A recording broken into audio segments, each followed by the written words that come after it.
Most systems designed to improve performance rely on a simple idea that people do better when they are rewarded. Work harder, get rewarded. Perform better, get more. It feels logical, almost obvious, but something else quietly begins to happen. Performance doesn't expand, it becomes narrower. Focus shifts, curiosity fades, and the work starts to feel different, even when the rewards increase. At first, this is easy to miss because effort is still there. Results may even appear stable, but something underneath begins to shift. The reason is not a lack of discipline. It is not a lack of motivation. It is the system itself. Because the moment behavior becomes controlled by reward, motivation does not increase. It changes form.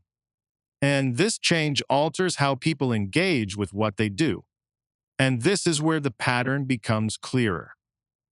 In Drive, Daniel Pink explores why this happens and what it reveals about how motivation actually works.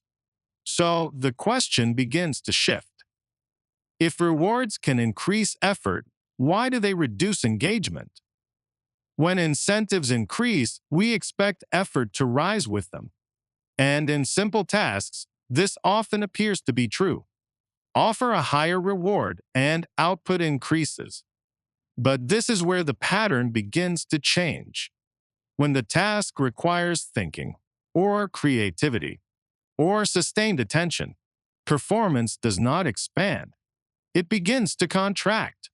People become more focused on the outcome than the process, more concerned with completion than understanding. And the work begins to lose depth. At first, this can look like efficiency, less exploration, more direct action. But over time, something begins to degrade. The quality starts to shift. Mistakes increase, flexibility decreases, curiosity fades. The person is still working, but they are no longer engaging in the same way. As Daniel Pink writes, rewards can deliver a short-term boost, just as a jolt of caffeine can keep you going for a few more hours.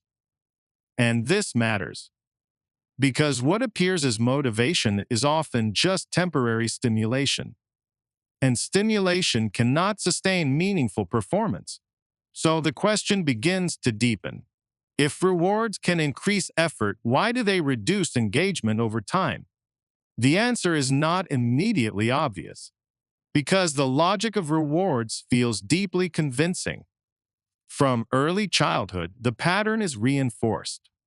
Good behavior is rewarded. Achievement is recognized. The connection becomes automatic. Effort leads to reward. Reward reinforces effort. This loop feels natural. It aligns with how we expect systems to work. In business, in education, in everyday life. And because it works in simple situations, it becomes generalized. We assume it works everywhere, but this assumption hides an important detail: the type of motivation being activated. As Daniel Pink explains, human beings have an innate inner drive to be autonomous, self-determined, and connected to one another. This internal drive is not dependent on reward. It exists before any incentive is introduced. It is what makes people explore, learn, and improve. But when rewards are introduced, attention begins to shift. The focus moves from the activity itself to the outcome attached to it. And this shift is easy to overlook because behavior still continues. People are still working, still producing, but the reason for the work has changed. And this is where the deeper effect begins to unfold.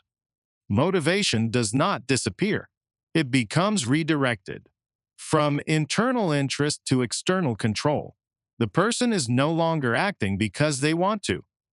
They are acting because they are being guided.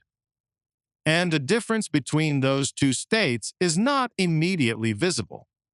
but it is structurally significant. When behavior is internally driven, it remains flexible. People explore different approaches. They adapt. They persist through difficulty. But when behavior is externally controlled, it becomes narrower. The goal becomes clear. Get the reward. And everything else becomes secondary. Thinking becomes more rigid. Risk-taking decreases. Creativity declines because the safest path becomes the preferred path. And this creates a quiet shift. The person is no longer engaging with the task. They are managing the reward system. As Daniel Pink writes, when the reward is the activity itself, deep learning occurs. But when the reward is external, the activity becomes a means to an end. And something important begins to fade. At this point, the effect moves deeper, beyond behavior, into identity. Because repeated behavior does not only produce outcomes, it shapes interpretation. How people understand why they act. A subtle association forms. I do this because I get something for it. Over time, this becomes automatic. Effort is no longer connected to interest or curiosity. It becomes connected to compensation, and this creates dependency. Without the reward, the behavior feels less meaningful, less engaging, sometimes even unnecessary. This is the over-justification effect, where introducing a reward for an activity reduces the original interest in it. What was once chosen begins to feel assigned. And this shift is difficult to reverse because identity adapts to the system it operates within. As Daniel Pink writes, type 1 behavior is fueled more by the inherent satisfaction of the activity than by the external rewards that the activity brings. But when this is replaced, type X behavior emerges. Behavior driven by external rewards and punishments. More predictable, more controllable, but also more limited, which brings attention that is rarely measured. Short-term output and long-term development. In the short term, rewards can increase activity. Deadlines are met. Targets are achieved. The system appears effective. But over time, something begins to narrow. People stop experimenting, stop taking intellectual risks, stop investing in mastery. Because mastery requires uncertainty. And uncertainty does not align with reward-driven behavior. The safest path becomes the rational path. And depth begins to decline. Skills plateau. Innovation slows. Not because people are less capable, but because the system no longer supports exploration. As Daniel Pink writes, control leads to compliance, autonomy leads to engagement. And this distinction becomes critical because compliance can produce results, but it cannot produce excellence. Excellence requires something different, something less controlled. And this is where a different pattern begins to emerge. When motivation is no longer controlled, the nature of work begins to change. People start to act differently, not because they are told to, but because they are engaged. Autonomy becomes central, the ability to choose how to approach a task. This restores ownership, and ownership changes behavior. People invest more deeply. They persist longer, not because they are rewarded, but because the work itself becomes meaningful.